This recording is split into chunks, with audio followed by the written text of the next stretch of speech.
ஒட்டுமொத்தமாக பார்த்தால் இந்த வரவு செலவு திட்டம் நாடு முழுவதும் ஓரளவுக்கு எல்லா வகையிலும் எல்லா துறைகளையும் சீரான அடிப்படையில் பார்க்க முற்பட்டிருக்கின்றது என்பது உண்மை. ஊழல்கள் ஓரளவுக்கு இன்று வரைக்கும் ஜனாதிபதி மீது ஊழல் குற்றச்சாட்டு பெருமளவுக்கு முன்வைக்கப்படவில்லை. உறவினர்கள் யாரும் பதவியில் இல்லை. ஆகவே இது ஒரு தூய்மையாக்கல் விடயங்கள் தான் இப்பொழுது நடந்து கொண்டிருக்கின்றன. இந்த நிலை மோசமடைவதற்கு காரணமான மஹிந்த ராஜபக்சவுக்கு முன்மொழிந்தவர் தான் அனுரா உட்பட டெல்வின் சில்வா உட்பட முழு பேரும். அனுர்குமார் திசாநாயக்க விவசாய அமைச்சராக இருந்தவர் தான் சந்திரிகாவின் ஆட்சி காலத்திலே. இப்போது எல்லாம் புதியவர் புதியவர் என்று கூறுவதற்கு இந்த ஊழல் பெருச்சாளிகளுக்கு அனுரவும் ஒரு காரணமாகத்தான் இருந்தவர். அவர்களுடைய கடந்த கால நடவடிக்கைகளை அதையெல்லாம் சுட்டி காட்டி உங்களுடன் பேசுவது என்னுடைய நோக்கம் அல்ல. சிங்கப்பூரில் இருப்பது மாதிரி இந்த அரசு நிறுவனங்கள் எல்லாவற்றையும் ஒரு அமைப்புக்குள்ள கொண்டு வர வேண்டிய தேவை அரசாங்கத்துக்கு இருக்கின்றது. அதில் காலதாமதம் செய்வது ஏற்புடையது அல்லதான், அதை நான் ஒத்துக்கொள்கிறேன். ஆகவே ஒரு வருஷத்துக்குள்ள நாடு வளமைக்கு திரும்பிவிடும், எல்லாம் தூய்மையாக்கப்படும் என்று எதிர்பார்க்கவும் இயலாது. அரசியலில் நகர்த்தப்படும் காய்கள், திரை மறைவில் நடக்கும் ரகசிய பீரங்கள், உலகத் தமிழர் அறிந்தேயாக வேண்டிய உண்மைகளை தேடி ஒரு உடறப்பு.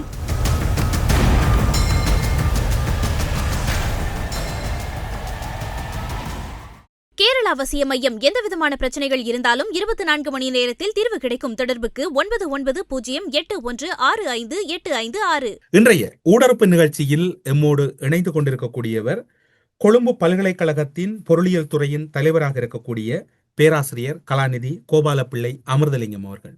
ஊடறுப்பு நிகழ்ச்சியின் சார்பில் உங்களை வரவேற்பதில் மகிழ்ச்சி. வணக்கம். தமிழ் உங்களுக்கும் ஊடறுப்பு நேயர்களுக்கும் அன்பு வணக்கம். தேசிய மக்கள் சக்தி அரசை பொறுத்தவரையில் 2வது வரவு செலவு திட்டத்தை நாடாளுமன்றத்திலே சமர்ப்பித்திருக்கின்றது. 1வது வரவு செலவு திட்டம் பெரும் நெருக்கடிகள் மத்தியிலே தேசிய மக்கள் சக்தி சமர்ப்பித்திருந்தது. 75 ஆண்டுகால வரலாற்றில் முதன்முறையாக ஆட்சி பீடமேறிய ஒரு கட்சியினுடைய வரவு செலவு திட்டம் பல விமர்சனங்களையும் கடந்து செல்வதற்கு அது உட்பட்டிருந்ததையும் யாரும் மறந்திருக்க முடியாது. அதனோடு ஒப்பிடுகையில் ஒரு துறைசார் நிபுணராக, ஒரு துறை சார்ந்திருக்கக்கூடிய முக்கிய பிரமுகராக இந்த வரவு செலவு திட்டம் உங்களுடைய பார்வையில் எப்படி நோக்கப்படுகிறது? வரவு செலவு திட்டம் பற்றி நான் பேச முதல் தற்போதைய நாட்டின் சூழ்நிலையை பற்றி பேச வேண்டும். மிகச் சுருக்கமாக, சர்வதேச நாணய நிதியத்தின் நிபந்தனைக்குள் இலங்கை இருக்கின்றது.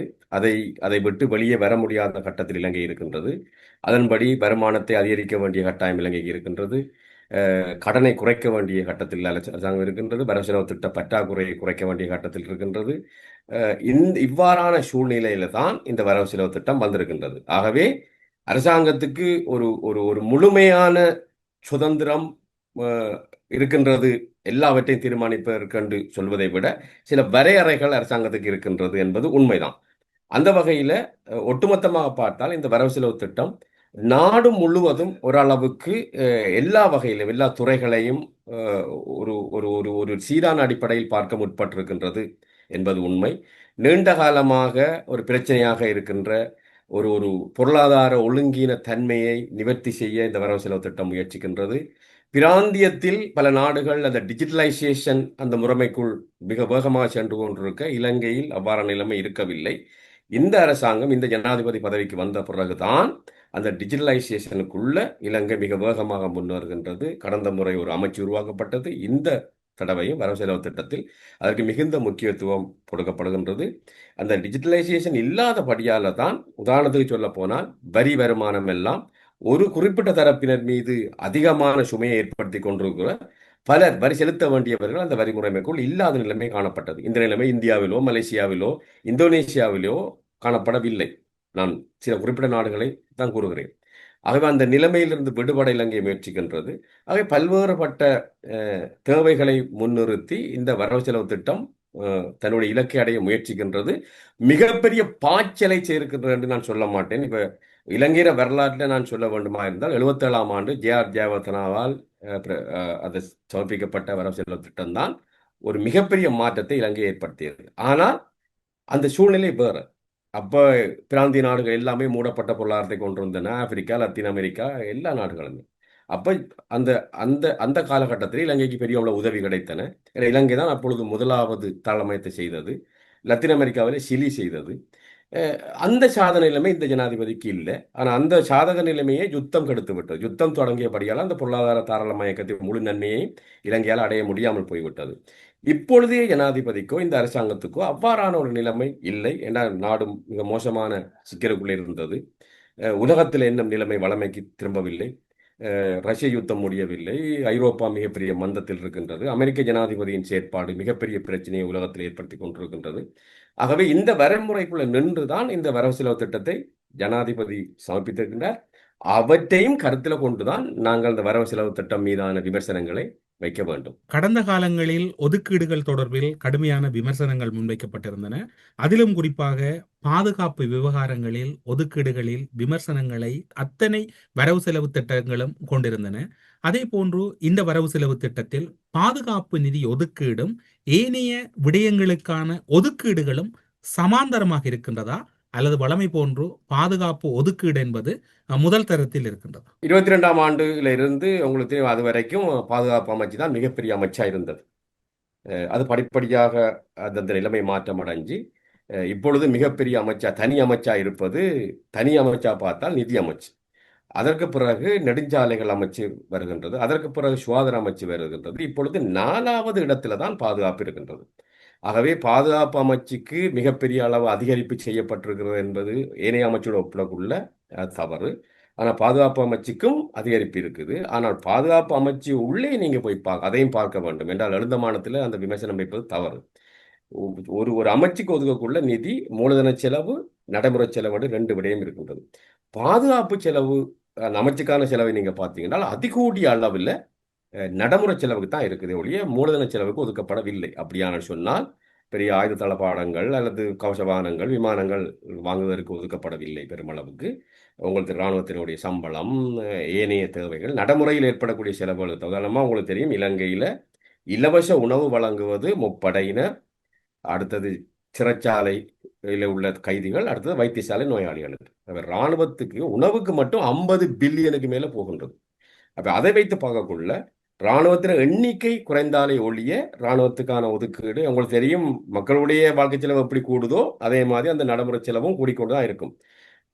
ஆகவே யுத்தம் முடிந்த பிறகு இராணுவத்தினருக்கு பெருமளவான ஆட்சேர்ப்பு நடைபெறுவதை நீங்கள் காண முடியாது.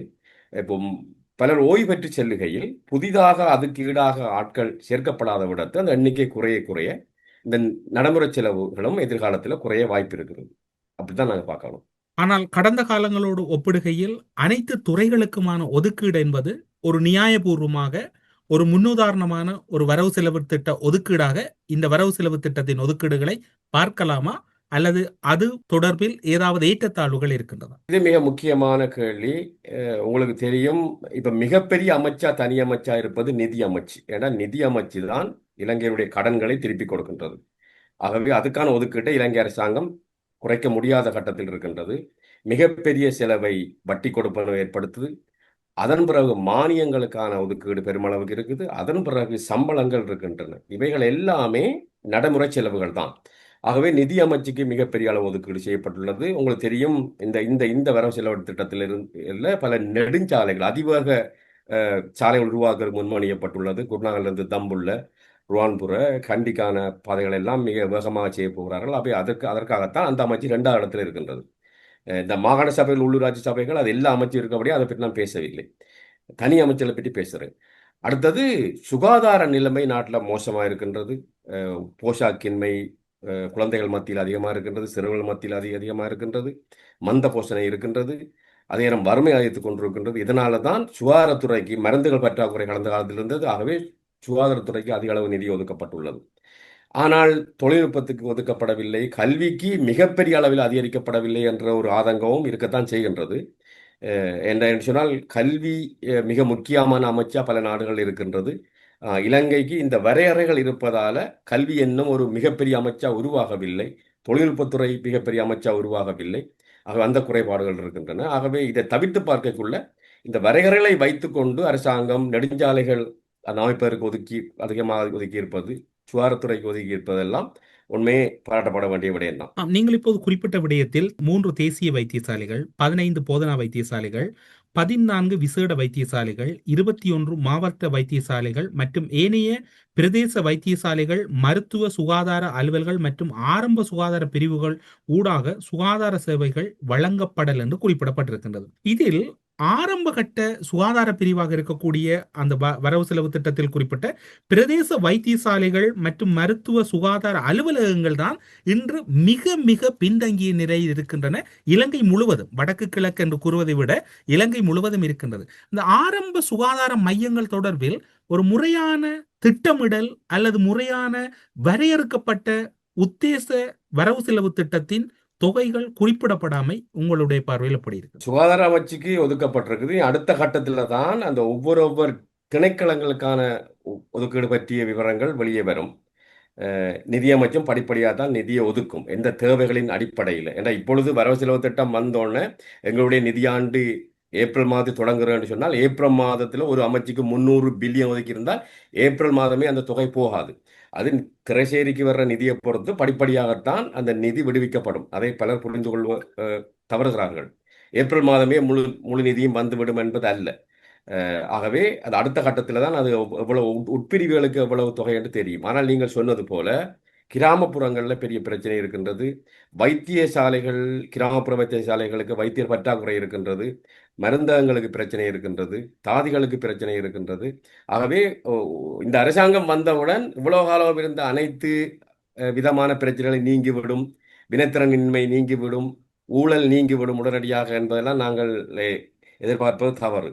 ஆனால் அரசாங்கம் இவற்றை நிவர்த்திப்பதற்கு ஒரு ஒரு ஒரு ஒரு ஒரு திட்டமிட்ட அடிப்படையில் முயற்சிக்கின்றது, அதுக்குரிய வழிமுறைகளை ஆராய்கின்றது, அதுக்குரிய படிப்படியாக அந்த நடவடிக்கை எடுக்கப்படுகின்ற என்பதே பெரிய விஷயம்தான் இலங்கையை பொறுத்தவரை.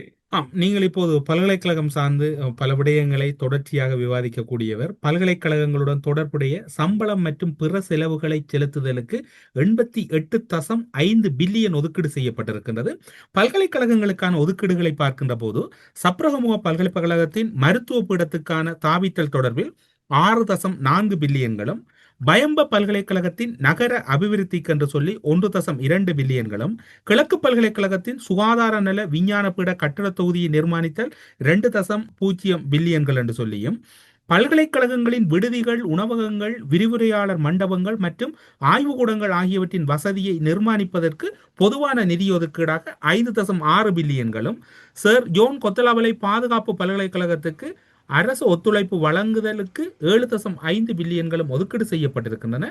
சம்பளத்துக்கும் ஒதுக்கீடு செய்யப்பட்டதாக பொதுவான, நீங்கள் கூறியது போன்று இப்போது முதலாவது வாசிப்பு தான் வெளியாகி இருக்கின்றது வரவு செலவு திட்டத்தின். துறை சார்ந்த வாசிப்புகளில் அவை வெளிப்படுவதற்கு அதிக சந்தர்ப்பங்கள் இருக்கின்றன. பல்கலைக்கழகங்களின் ஒதுக்கீடுகளை பொறுத்தவரையில் அந்த துறை சார்ந்திருக்கக்கூடிய ஒரு பேராசிரியர், அதே போன்று ஒரு துறை தலைவராக இருக்கக்கூடிய நீங்கள் எப்படி பார்க்கிறீர்கள்? உண்மையா இலங்கையில ஆரம்பத்தில் 2 அமைச்சு இருந்தது. ஒன்று கல்வி அமைச்சு, அடுத்தது உயர்கல்வி அமைச்சு. ஆனால் அண்மை காலத்தில் இந்த அமைச்சு 2ம் சேர்க்கப்பட்டு இப்பொழுது கல்வி அமைச்சு மற்றது தொழிற்பயிற்சியும் சேர்த்து ஒரே அமைச்சா தான் இருக்கின்றது. நீண்ட காலமாகவே கல்வி உங்களுக்கு தெரியும், உலகத்தில் மிக குறைந்த ஒதுக்கீடுகளை செய்கிற நாடுகள் 1.8 வீதம் தான், மொத்த உள்நாட்டு உற்பத்தியின் வீதமாக 1.8 வீதம் தான் கடந்த காலத்தில் ஒதுக்கப்பட்டது. ஆனால் பல்கலைக்கழக விரிவுரையாளர் சங்க சம்மேளனம் அது 6 வீதமாக உயர்த்த சொல்லி எல்லாம் போராட்டம் நடத்தியது வரலாறு. ஆகவே இலங்கையில் அந்த உயர்கல்விக்கு ஒதுக்கப்பட்ட பணம் மிக குறைவு. இப்பொழுதும் அந்த நிலைமையில் பெரிய மாற்றம் இல்லை. ஆனால் இந்த அரசாங்கம் இந்த வரவு செலவு திட்டத்தில் அந்த ஒதுக்கீடு அதிகரிக்கப்பட்டிருக்கின்றது. நீங்கள் சொல்ல மாதிரி பல்கலைக்கழகங்கள் பாரிய பிரச்சனை எதிர்கொள்கின்றன. மாணவர்களின் எண்ணிக்கை அதிகரிப்புக்கு ஏற்ப வசதிகள் வாய்ப்புகள் வழங்கப்படுவது குறைவாக இருக்கின்றது. ஆய்வு அபிவிருத்திக்கான பங்களிப்பு மிக மிக குறைவாக இருக்கின்றது. அதனால தான் இலங்கை பல்கலைக்கழகங்களை பொறுத்தளவில் ஒரு ஆராய்ச்சி மையங்களாக உருவாவது நீண்ட காலத்தில் இடம்பெறல. அந்த நிலைமை மாற்றப்பட வேண்டும். உண்மையிலே பல்கலைக்கழகங்கள் வெறுமனே கற்பித்தல் மையங்களாக இருக்க மட்டும் கூடாது, ஆராய்ச்சி மையங்களாக இருக்க வேண்டும். அதான் ஒரு நாட்டின் அபிவிருத்திக்கு துணை நிற்க வேண்டும். அரசாங்கம், பல்கலைக்கழகம், தனியார் துறை, கைத்தொழில் எல்லாம் ஒன்றாக இணைந்து செயற்பட வேண்டும். ஆனால் இலங்கையில் கடந்த காலத்தில் அந்த நிலைமை இல்லை. ஏன்னா ஆய்வு அபிவிருத்திக்கு பெரிதாக நிதி ஒதுக்கப்படுவதே இல்லை. அந்த நிலைமை மாற்றப்பட வேண்டும். மற்றது மாணவர்கள் பல்வேறுபட்ட பிரச்சனை எதிர்கொள்கிறார்கள். அதிகமான பல்கலைக்கழகங்களில் அதிகமான மருத்துவ பீடங்கள், பொறியியல் பீடங்கள்லாம் தேவையாக இருக்கின்றது. கொழும்பு பல்கலைக்கழகத்தில் கூட ஒரு பொறியியல் பீடம் அமைக்கப்படுவதற்கு கட்டடங்கள்லாம் கட்டப்பட்டு அப்படியே இருக்கின்றது. நிதி ஒதுக்கீடுகள் இன்னும் கிடைக்கவில்லை. ஆகவே இந்த நிலைமையில் நீங்கள் சொன்ன மருத்துவ பீடமெல்லாம் நீண்ட காலமாக முதல் கடந்த காலத்தில் வரவு செலவு திட்டத்தில் அதெல்லாம் குறிப்பிடப்பட்டவை, ஆனால் நடைமுறைப்படுத்தப்படவில்லை. வரவு செலவு திட்டம் என்பது ஒரு ஒரு ஒரு ஒரு அறிக்கையாக வந்தாலும் கூட அந்த திட்டம் வந்து உண்மையாக அந்த நிதி விடுவிக்கப்படுமா என்பது சில பல கடந்த காலத்தில் இடம்பெறவில்லை. இந்த அரசாங்கம் அந்த தவறை விடாமல் நிதி வரவு செலவு திட்டத்தில் குறிப்பிட்ட நிதியை பல்கலைக்கழகங்களுக்கும் ஏனைய தேவைகளுக்கும் அது பயந்தளிக்குமா இருந்தால் நிச்சயமாக ஒரு மாற்றம் பெறும். என்ன பொறுத்தவரை குறிப்பாக ஆய்வு அபிவிருத்திக்கு அதிகமாக நிதி ஒதுக்கப்பட வேண்டும். அது இலங்கையில மிகப்பெரிய அளவுக்கு இடம்பெறுவதாக தெரியவில்லை. பல்கலைக்கழகங்களில் தொடர்ச்சியாக சம்பள முரண்பாடு என்பது தொடர்ந்து கொண்டிருந்தது.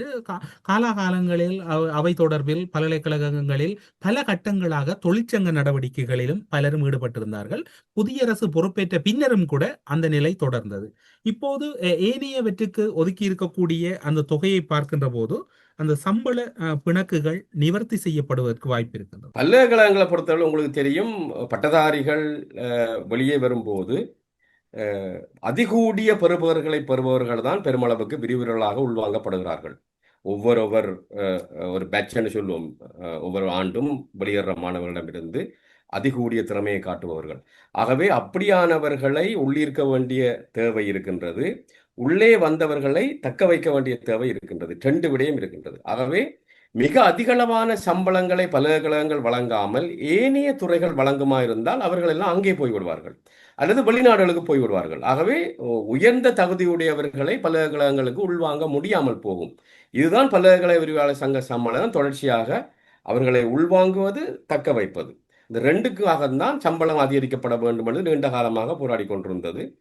படிப்படியாக பல்கலைக்கழக பேராசிரியர்கள் சம்பளம் அதிகரிக்கப்பட்டாலும் சில பல மத்திய வங்கியை விட 60ஆம் ஆண்டுகளில் பல்கலைக்கழகங்கள் தான் கூட சம்பளங்கள் பல்கலைக்கழக விரிவுரையாளர்கள் வழங்கப்பட்டது. இப்பொழுது மத்திய வங்கி ஊழியர்களுக்கான சம்பளம் அதிகரிக்கப்பட்ட போதும் பல்கலைக்கழக விரிவுரையாளர்களுக்கு அவ்வாறான சம்பள அதிகரிப்பு வழங்கப்படவில்லை என்ற குற்றச்சாட்டும் இருக்கின்றது. மற்றது ஏனைய நாடுகள், இந்தியா பல்கலைக்கழகங்களில் என்ன நடக்குது என்பதை நாங்கள் பார்க்க வேண்டும். அப்படி இல்லாவிட்டால், அந்த சர்வதேச தரத்திலான அடிப்படையில் சம்பளம் வழங்காவிட்டால் பல இளம் விரிவுரையாளர்களால் நாட்டை விட்டு ஏற்கனவே போய்கொண்டிருக்கிறார்கள், இன்னும் போவார்கள். அது நாட்டின் பொருளாதாரத்தை மிக மோசமாக பாதிக்கும். இந்த பல்கலைக்கழக பேராசிரியர்கள் அல்லது வைத்திய நிபுணர்கள் வெளியேறும் போது புதியவர்களை நீங்கள் அவர்களுக்கு ஈடாக பெறுவது மிக கடினம். அதுக்கு நீண்ட காலமாக காத்திருக்க வேண்டும். ஆகவே அவற்றை ஏனைய துறைகளோடு நாங்கள் ஒப்பிடக்கூடாது. ஆகவே அந்த விஷயத்திலையும் அரசாங்கம் கவனம் செலுத்தி இருக்கின்றது. கடந்த வரவு செலவு திட்டத்திலும் அடிப்படை சம்பளங்கள் எல்லோருக்கும் மிக பெரிய அளவில் அதிகரிக்கப்பட்டன. அது 3 கட்டமாக வழங்குவதற்கு அரசாங்கம் உத்தேசித்தது. கடந்த வருடம் ஒரு 33% வழங்கப்பட்டது. இந்த ஜனவரியில் அடுத்த 33% வழங்கப்படும். அடுத்த ஜனவரியில் அடுத்த 33, கிட்டத்தட்ட 100% சம்பள அதிகரிப்பு அடிப்படை சம்பளத்தில் எல்லோருக்கும் வழங்கப்பட்டிருக்கின்றது. ஆகவே இந்த ஜனவரியிலையும் அடுத்த வரப்போற ஜனவரி இந்த வரவு செலவு திட்டத்திலும் அது உறுதிப்படுத்தப்பட்டிருக்கின்றது. நீங்கள் கூறிய சம்பள அதிகரிப்பு என்பது அது இலங்கை அரசு நிர்ணயித்த சம்பள அதிகரிப்பு அல்ல, அது சர்வதேச நாணய நிதியம் IMF-னுடைய வரையறைக்குட்பட்ட சம்பள அதிகரிப்பு என்று கூறப்படுகிறது. அதில் உண்மைத்தன்மை இருக்கின்றது. இல்லை, IMF சம்பள அதிகரிப்பு பற்றியெல்லாம் பேசவில்லை. IMF-உடைய கோரிக்கை என்னென்னு சொன்னால் வருமானம் அதிகரிக்கப்பட வேண்டும், நட்டமடையும் நிறுவனங்கள் சீர்படுத்தப்பட வேண்டும், வரவு செலவு திட்ட பற்றாக்குறை குறைக்கப்பட வேண்டும், பணத்தை அச்சிட்டு அரசாங்கத்துடைய செலவை ஈடு செய்யக்கூடாது. அவ்வாறான நிபந்தனைகள் கடுமையாக இருந்தது.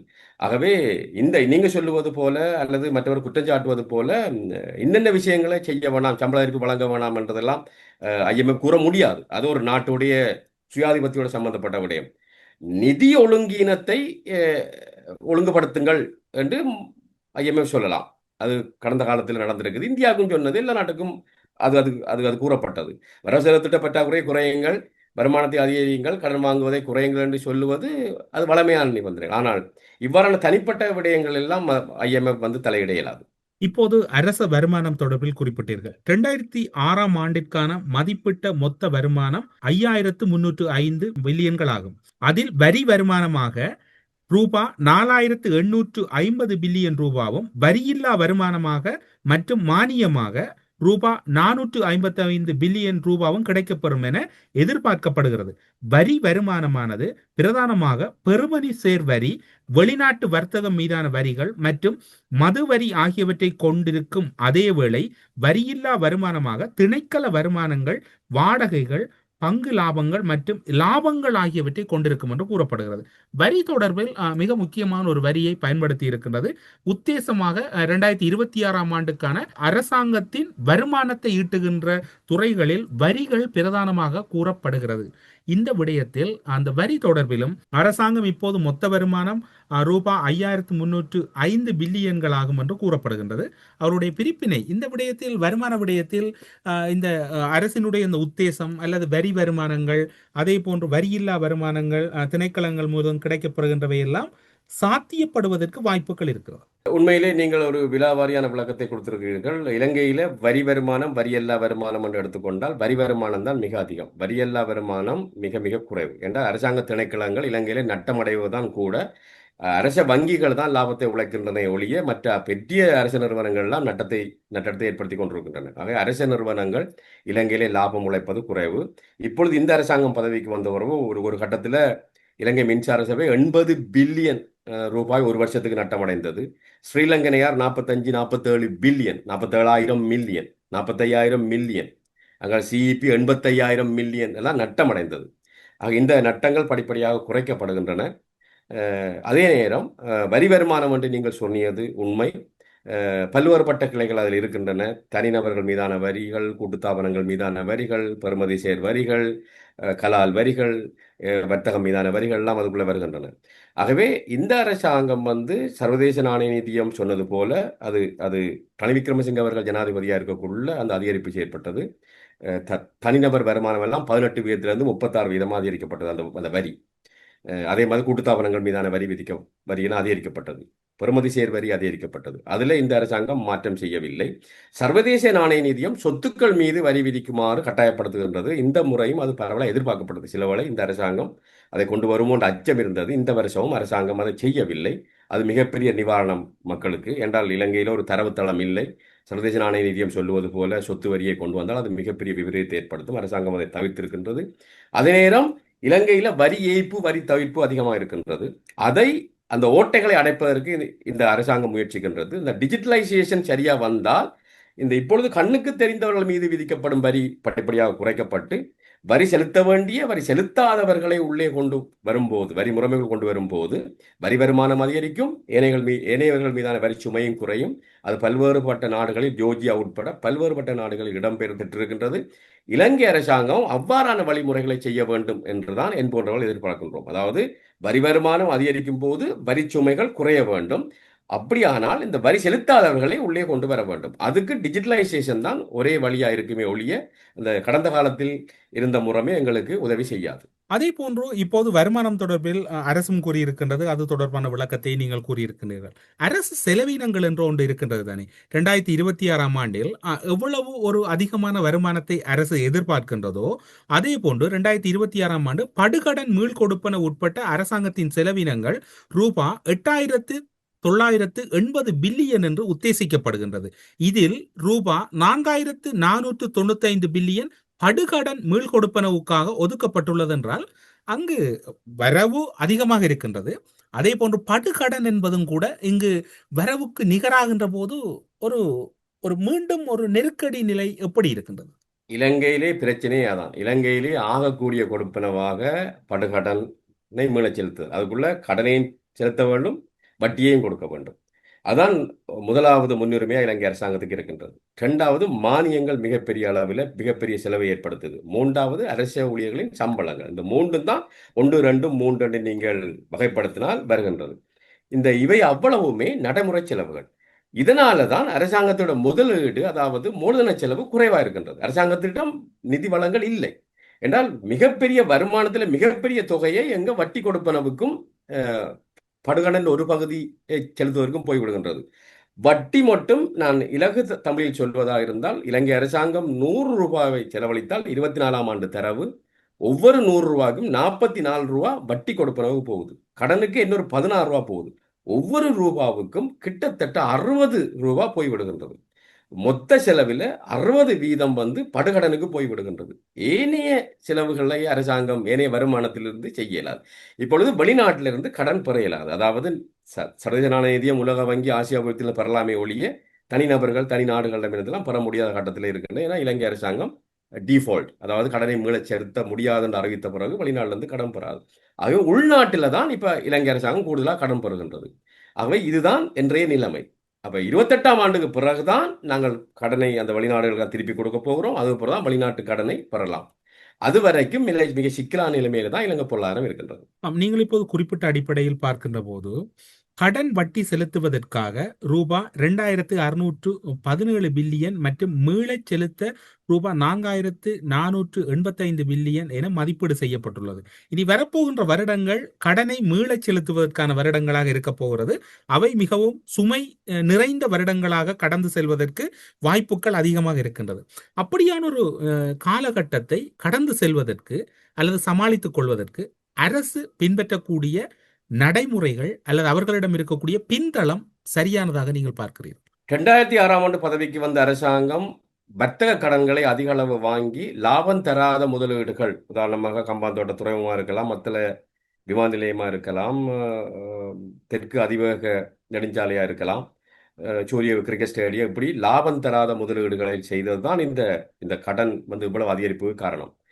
கடன் படுவது குற்றம் அல்ல, அது பிழையும் அல்ல. 2 பேர் இருக்கிறார் வைத்துக் கொள்ளுங்கள். ஒருத்தர் கடன் படுகிறார், அவர் ஒரு தொழிலை ஆரம்பிக்கின்றார், அவரால் இலகுவாக அந்த கடனை திருப்பி செலுத்த முடியும்.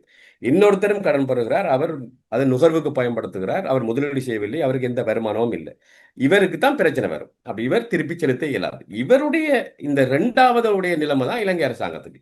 கடன்பட்டு செய்த முதலீடுகளிலிருந்து லாபம் இல்லை, அது அரசியல் நோக்கங்களுக்காக செய்யப்பட்ட முதலீடுகள். ஆகவே இந்த அரசாங்கத்தால அதற்கு எந்த விதமான தீர்வையும் செய்ய முடியாது. ஆனால் இந்த இலங்கை ஒரு அரச நிதி முகாமைத்துவத்தில் ஒரு ஒழுங்கீனமான நாடு என்றுதான் IMF சொல்லுகின்றது கடந்த காலத்தில். ஏண்டா சரியான துறைக்கு செலவழிப்பதில்லை, தேவையில்லாத துறைக்கு அதிகமாக செலவழித்தது, ஊழல் இருந்தது, வீண்விரயம் இருந்தது. இப்ப அந்த விடயங்களை இந்த அரசாங்கம் சீர் செய்வதாகத்தான் பலர் எதிர்பார்க்கிறார்கள். வீண் விரயம் குறைக்கப்பட்டிருக்கின்றது, ஆடம்பர செலவுகள் குறைக்கப்படுகின்றன, ஊழல்கள் ஓரளவுக்கு இன்று வரைக்கும் ஜனாதிபதி மீது ஊழல் குற்றச்சாட்டு பெருமளவுக்கு முன்வைக்கப்படவில்லை, உறவினர்கள் யாரும் பதவியில் இல்லை, எந்த நிறுவனங்களுக்கும் தலைவர்களாக உறவினர்கள் நியமிக்கப்படவில்லை என்ற ஒரு நற்செய்தி எல்லாம் வந்து கொண்டுதான் இருக்கின்றன. ஆகவே இது ஒரு தூய்மையாக்கல் விடயங்கள் தான் இப்பொழுது நடந்து கொண்டிருக்கின்றன. ஆகவே ஒரு வருஷத்துக்குள்ள நாடு வளமைக்கு திரும்பிவிடும், எல்லாம் தூய்மையாக்கப்படும் என்று எதிர்பார்க்கவும் இயலாது. ஏன்னா நட்டத்தில் அடையும் நிறுவனங்கள் மிகப்பெரிய சுமையா இருக்கின்றது நாட்டுக்கு. இந்த நிறுவனங்கள் எல்லாம் சீர்படுத்த வேண்டும், அல்லது தனியார் மயப்படுத்த வேண்டும், அல்லது அரச தனியார் துறை சேர்ந்த மாதிரி ஒரு நிலைமையை உருவாக்க வேண்டும். இதெல்லாம் சாதாரண விடயங்கள் இல்லை. அப்ப அரசாங்கத்துக்கு சாதகமான தன்மையை விட சவால்கள் நிறைய இருக்கின்றன. இதை ஜனாதிபதி, நிதி அமைச்சர்கள் எவ்வாறு கையாளப் போகிறார்கள் என்பது இன்னும் அடுத்த வரும் ஆண்டுகள், அடுத்து வரப்போற வரவு செலவு திட்டங்கள்லாம் அவங்களுக்கு கட்டியம் கூறும். இப்போது இருக்கக்கூடிய சூழ்நிலையில் சமர்ப்பிக்கப்பட்டிருக்கக்கூடிய வரவு செலவு திட்டத்தில் 1வது வாசிப்பு இடம்பெற்றிருந்தாலும் அவர்கள் பொதுவாகவே அந்த வரவு செலவு திட்டம் நிறைவேற்றப்படுவதில் எந்த ஒரு மாற்றமும் இல்லை. 3/2 பெரும்பான்மையோடு நாடாளுமன்ற பலத்தோடு இருக்கக்கூடிய கட்சி. ஆனாலும் கூட இந்த அரசு என்பதை கடந்து மக்கள் சுமைகளிலிருந்து மீளவில்லை. மக்களினுடைய சுமைகள் தினம் தினம் அவர்களுக்கு தெரியாமலே அதிகரிக்கப்பட்டு கொண்டிருக்கின்றது. வாழ்க்கை செலவு விடயத்தில் மக்களை திருப்திப்படுத்தக்கூடிய வகையில் அரசு முயல்கிறது, ஆனால் அது கைமீறி செல்லுகின்ற ஒரு போக்கு இருக்கின்றது. அதனை எப்படித்தான் கையாள முடியும்? இது உலகளாவிய ரீதியா இந்த பிரச்சனை இருக்கின்றது. யுத்தம் நடந்து கொண்டிருக்கின்றது, ஐரோப்பாவில் மந்த நிலை ஏற்பட்டிருக்கின்றது, அமெரிக்கா ஜனாதிபதியுடைய செயற்பாடு உலகத்தில் மிகப்பெரிய பிரச்சனை ஏற்படுத்துகிறது. இதெல்லாம் உண்மைதான். ஆனா மக்கள் தங்கள் மீது சுமை இருக்கின்றது, வாழ்க்கை செலவு உயர்வாக இருக்கின்றது என்பதை அறிந்துதான் இருக்கிறார்கள். அதே நேரம் அரசாங்கம் எடுக்கும் பல்வேறு நடவடிக்கைகள், இந்த ஊழல் சம்பந்தப்பட்ட விஷயம், போதவஸ்து நாட்டில் மிகப்பெரிய பிரச்சனையா இருக்குது. போதவஸ்துக்கான அரசாங்கத்தின் நடவடிக்கைகள் எல்லாம் மக்களுக்கு சந்தோஷத்தை ஏற்படுத்துகிறது என்பது உண்மை. என்னிடம் பலர் கூறுகின்றார்கள். ஆகவே இந்த தூய்மையாக்கல் இடம்பெற வேண்டும், அரசாங்கத்துக்கு காலம் வழங்கப்பட வேண்டும். மற்றது மானியங்களுக்கு மிகப்பெரிய அளவு ஒதுக்கப்பட்டிருக்கின்றது. அது கடந்த வரவு செலவு திட்டத்திலும் இந்த வரவு செலவு, அதெல்லாம் வருமானம் குறைந்த மக்களுக்கான ஒதுக்கீடுகள் தான். சம்பளம் உயர்வு இருக்கின்றது. அதெல்லாம் அரசு ஊழியர்களையும் சந்தோஷப்படுத்தும். மலேக தொழிலாளர்களுக்கு வரலாற்றில் இல்லாத அளவுக்கு கம்பெனிகளும் 200 ரூபாய் ஒரு நாளைக்கு கொடுக்க முற்பட்டிருக்கின்றன, ஒத்துக்கொண்டிருக்கின்றன. அரசாங்கமும் இதுவரை காலமும் அது இடம்பெறவில்லை. ஒவ்வொரு நாளும் 200 ரூபாய் அரசாங்கமும் பங்களிப்பு செய்ய முற்படுகின்றது. ஆகவே எல்லோரையும் திருப்திப்படுத்துவதற்கு அரசாங்கம் முற்படுகின்றது. ஆகவே எந்த ஒரு துறையும் விடுபட்டதாக எனக்கு தெரியவில்லை. ஆகவே இந்த பொருளாதார நெருக்கடியில சர்வதேச ரீதியாக, உள்நாட்டு ரீதியாக, ஏன்னா ஜனாதிபதி கிடைத்த நாடு ஒரு செழிப்பான நாடு அல்ல, மிக மோசமான பொருளாதார சிக்கலை எதிர்நோக்கிய நாடு. இல்லை, நீங்கள் பேராசிரியர் அவர்களை நீங்கள் கூறுகின்ற இடத்தில் ஒரு முரண் இருக்கின்றது. செழிப்பான நாடு இல்லை என்று இப்போது திருமணம் ஒரு தம்பதியினர், புது தம்பதியினர் திருமணம் முடித்துக் கொள்கிறார்கள். இப்போது எம்மவர் தமிழர்களிடம் இருக்கக்கூடிய ஒரு பெரும் பண்பாடு அல்லது வழக்காராக இருப்பது திருமணம் முடித்தவர்கள் புதுக்கல்யாணக்காரர் என்று அந்த குழந்தை பருவமடையும் வரைக்கும் அவர்களை பாதுகாத்துக் கொள்வது ஒன்றும் தெரியாது, மகனுக்கு தெரியாது, மகளுக்கு தெரியாது என்று. நீங்கள் 75 வருட கால புறையோடி போயிருந்த ஒரு நாட்டின் பொருளாதாரத்தில் பாதுகாப்பு நிதிக்கு கையுயர்த்தியவர்கள் தான் நீங்கள். இந்த நிலை மோசமடைவதற்கு காரணமான மஹிந்த ராஜபக்சவுக்கு முன்மொழிந்தவர் தான் அனுர உட்பட டெல்வின் சில்வா உட்பட முழு பேரும். அனுர்குமார் திசாநாயக்க விவசாய அமைச்சராக இருந்தவர் தான் சந்திரிகாவின் ஆட்சி காலத்திலே. இப்போது எல்லாம் புதியவர் புதியவர் என்று கூறுவதற்கு இந்த ஊழல் பெரிச்சாளிகளுக்கு அனுரவும் ஒரு காரணமாகத்தான் இருந்தவர். இன்று எப்படி அவர் தன்னை ஒரு சுத்தவாளியாக காட்ட முடியும், அல்லது இப்போது அவர்கள் புதியவர்கள் என்று கூற முடியும்? முதலாவது விடயம், நான் அரசாங்கத்தின் பேச்சாளராக உங்கள் முன் இருக்கவில்லை. நான் ஒரு பொருளியல் நிபுணராகத்தான் உங்கள் முன் இல்லை, இருக்கின்றேன். உங்களிடம் பேராசிரியர்களே, நீங்களும் தவறாக புரிந்து கொள்ள வேண்டாம். நீங்கள் அரச பேச்சாளர் என்று நான் கேட்கவில்லை. இந்த அரசு எத்தனை காலம்தான் நாங்கள் புதியவர் என்று கூறப்போகிறது?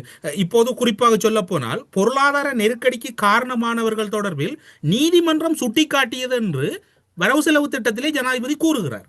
அந்த பெயர்களை கூட திராணி இல்லாத ஒரு ஜனாதிபதி தானே அனுரவாக.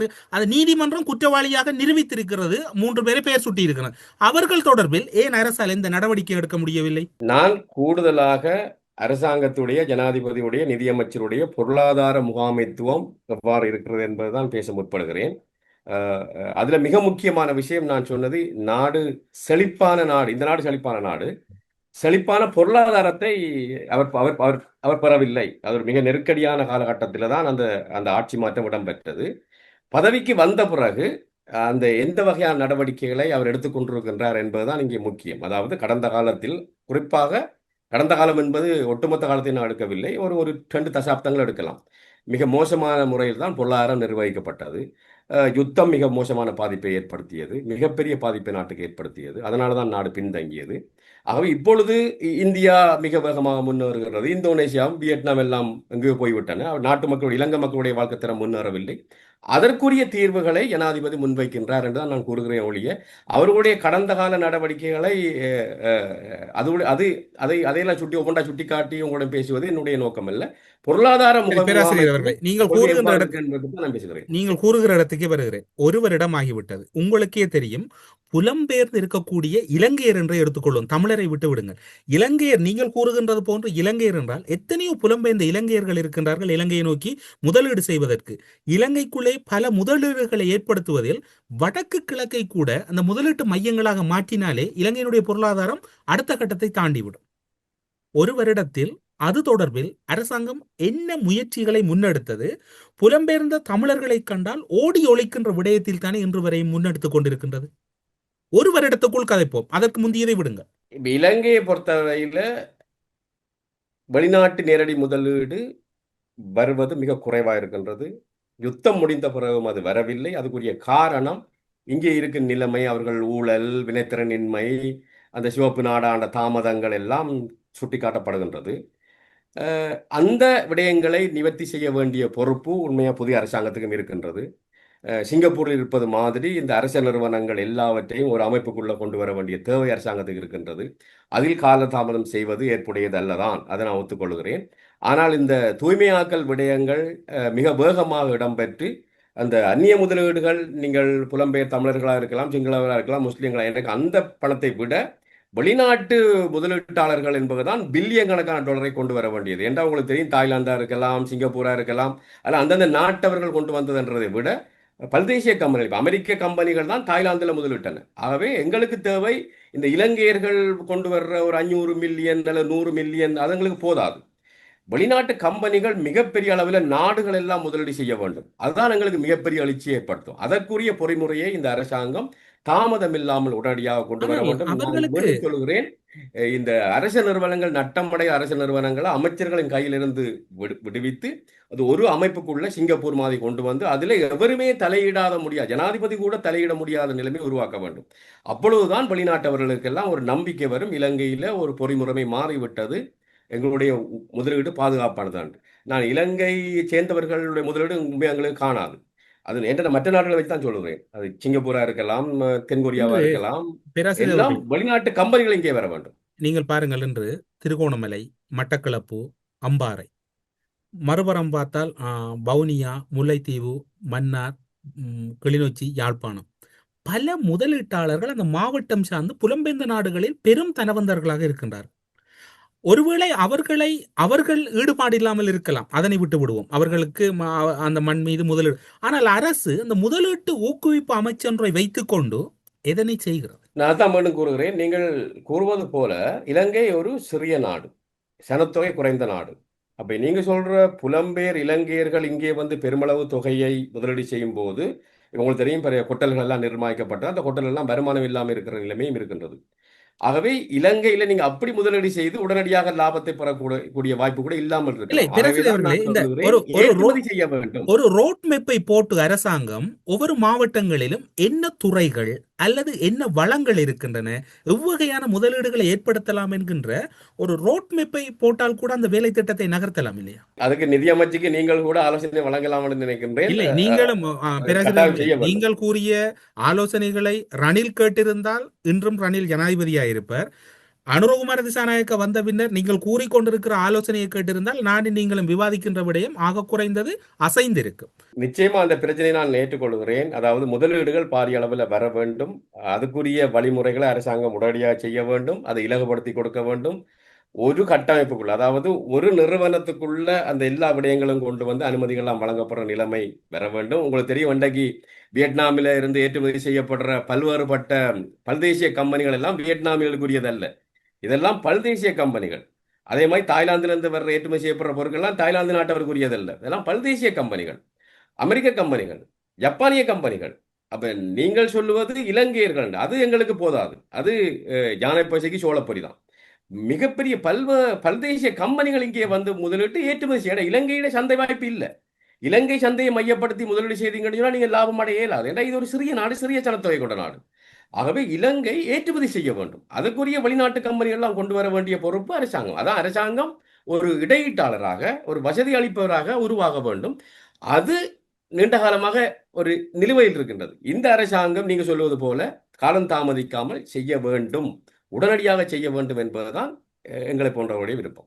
அதேவேளை பாருங்கள், பாதுகாப்பு செலவினங்கள் தொடர்பிலும் வழமையாக பாதுகாப்பு செலவினங்கள் வரவு செலவு திட்டத்தின் முதலாவது இடத்தை பிடிக்கின்ற கடந்த கால நடைமுறை சற்று மாறி அது பின்தள்ளப்பட்டிருக்கின்றது. ஆனாலும் கூட அங்குராகுடவில் உள்ள பாதுகாப்பு தலைமையக கட்டிட நிர்மாணத்துக்கு 4.2 பில்லியன் ரூபாய்கள் ஒதுக்கீடு செய்யப்பட்டிருக்கின்றது. ஏனே உணவு விடயங்கள், சீருடை விவகாரங்கள் மற்றும் முப்படைகளின் சம்பளங்களை விட்டுவிடுங்கள். ஜனாதிபதி கூறுகிறார், இருக்கின்ற கட்டடங்களை பயன்படுத்தி அடுத்த கட்டத்தை தாண்டுவோம் என்று. 4.2 பில்லியன் ரூபாய்களுக்கு படையினருக்கான தலைமைய கட்டிடத்துக்கான தேவை இருக்கின்றதா? நான் நினைக்கின்றேன் ஒவ்வொரு அமைச்சும் தங்களுடைய அமைச்சின் கீழே என்ன விடயங்கள் முன்னுரிமைப்படுத்தப்பட வேண்டும் என்பது கொடுப்பது வரவு செலவு திட்டத்துக்கு முன்னே கொடுப்பார்கள். திணைக்களங்களும் கொடுப்பார்கள், அமைச்சுகளும் கொடுக்கும். அதெல்லாம் விவாதிக்கப்பட்டு தான் அந்த அந்த நிதி ஒதுக்கீடுகள் எல்லாம் இடம்பெறுகின்றன. ஆக நீங்க சொல்லும் விடயம் அரசாங்கத்தின் கவனத்துக்கு, நிதியமைச்சர் கவனத்துக்கு, நிதியமைச்சர் செயலாளர் கவனத்துக்கு பாதுகாப்பு அமைச்சால் கொண்டு வரப்பட்டு அவர்கள் அதை ஓகே இது முக்கியமானது என்று ஏற்றுக்கொண்டிருந்தால் அது நடக்கும். இல்லை இதை நாங்கள் தாமதிக்கலாம் என்று நினைச்சிருந்தால் நடக்கும். அவங்களை பொறுத்தவரையில் சில வேளை இது முக்கியமானது என்று கருதி இருக்கக்கூடும். பல்வேறுபட்ட விடயங்கள் முன்னுரிமைப்படுத்தப்படும் போது அவர்கள் நினைத்திருக்கக்கூடும் அந்த பாதுகாப்பு அமைச்சின் கோரிக்கை நியாயமானது, அதை செய்வோம் என்று. நான் நினைக்கவில்லை ஏனைய விடயங்களை எல்லாம் புறந்தள்ளிவிட்டு சில விடயங்கள் இடம்பெறுகின்றன என்று. ஒவ்வொருவர் அமைச்சும் கோரிக்கைகளை முன்வைக்கும் போது அதை பரிசீலிக்க வேண்டிய பொறுப்பு நிதியமைச்சின் செயலாளருக்கு இருக்கின்றது, கடைசியில் நிதியமைச்சருக்கு இருக்கின்றது. ஒட்டுமொத்தத்தில் முதல் கட்டமாக நாங்கள் தொடர்ந்து உங்களோடு உரையாட போகிறோம். நீங்கள் எங்களோடு கோவித்துக் கொள்ளக்கூடாது. நாங்கள் மக்கள் சார்ந்து அந்த பின்னூட்டங்களில் மக்கள் பேராசிரியரிடம் அல்லது கலாநிதி அமிர்தலிங்கம் ஆசிரியரிடம் இந்த விடயத்தை நீங்கள் கேட்டிருக்கலாம் என்று உங்களுடைய மாணவர்கள் நேயர்கள் பலர் கேட்கின்ற போது நாங்கள் அந்த இடத்திலே ஒன்றும் கேட்காதவர்கள் ஆகிவிடுகிறோம். நேயர்களை நீங்கள் புரிந்து கொள்ள வேண்டும். துறைசார் பேராசிரியராக அவர் தன்னுடைய துறை சார்ந்த பதில்களை வழங்க முடியுமே ஒழிய நீங்கள் எதிர்பார்ப்பது போன்று அரசின் பேச்சாளராக அவர் பதில் சொல்ல முடியாது என்பதையும் இந்த இடத்துல உங்களுக்கு கூறிக்கொள்ளுகின்றோம்.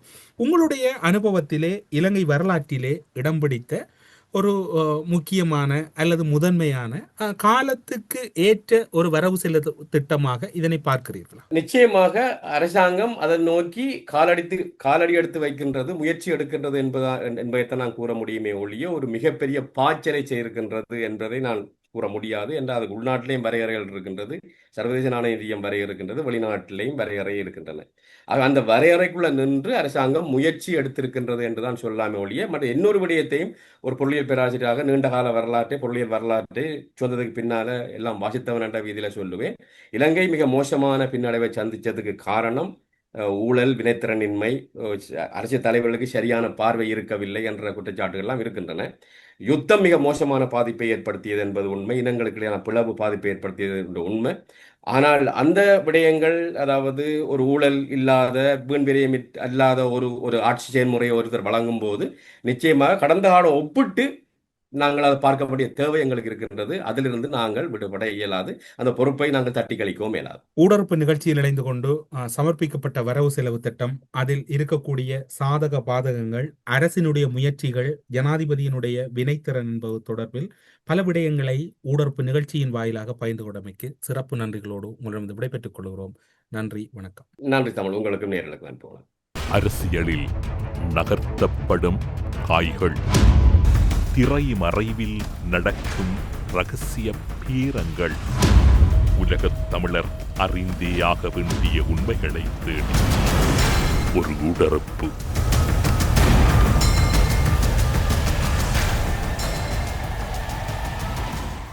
கேரள அவசிய மையம் எந்தவிதமான பிரச்சனைகள் இருந்தாலும் 24 மணி நேரத்தில் தீர்வு கிடைக்கும். தொடர்புக்கு 9908165856.